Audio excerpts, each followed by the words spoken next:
ஒருமுறை தஹஜ்ஜத்தின் சுவையை நீங்கள் உணர்ந்துவிட்டால் இவ்வளவு நாள் அது இல்லாமல் எப்படி வாழ்ந்தீர்கள் என்று நீங்கள் ஆச்சரியப்படுவீர்கள். அந்த அளவிற்கு நிம்மதியானது அந்த தஹஜ்ஜத்துடைய நேரம். அல்லாஹுடன் நேரடியாக உரையாடும் நேரம் அது.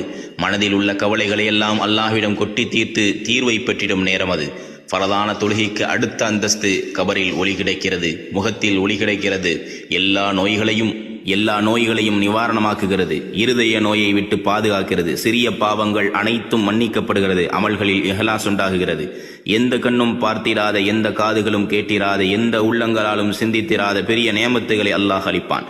பாவ காரியங்களை விட்டும் தடுக்கிறது, அல்லாஹுடைய நெருக்கம் கிடைக்கிறது, இல்மில் பிரகாசம் உண்டாகும், மனதை விசாலமாக்குகிறது, நமது ஆயுள் காலத்தை அதிகரிக்கிறது. சொர்க்கத்தில் ஒரு கண்ணாடி மாளிகை கிடைக்கும். அதன் உள்ளே இருந்து பார்த்தால் வெளியே உள்ளவைகள் தெரியும், வெளியே இருந்து பார்த்தால் உள்ளே உள்ளவைகள் தெரியும். சொர்க்கத்தில் ஒரு மரம் உள்ளது, அதன் மேல் பட்டாடைகள் வெள்ளியாகின்றன. அதன் அடியில் யாக்கூத் எனும் முத்துக்களால் அலங்கரிக்கப்பட்ட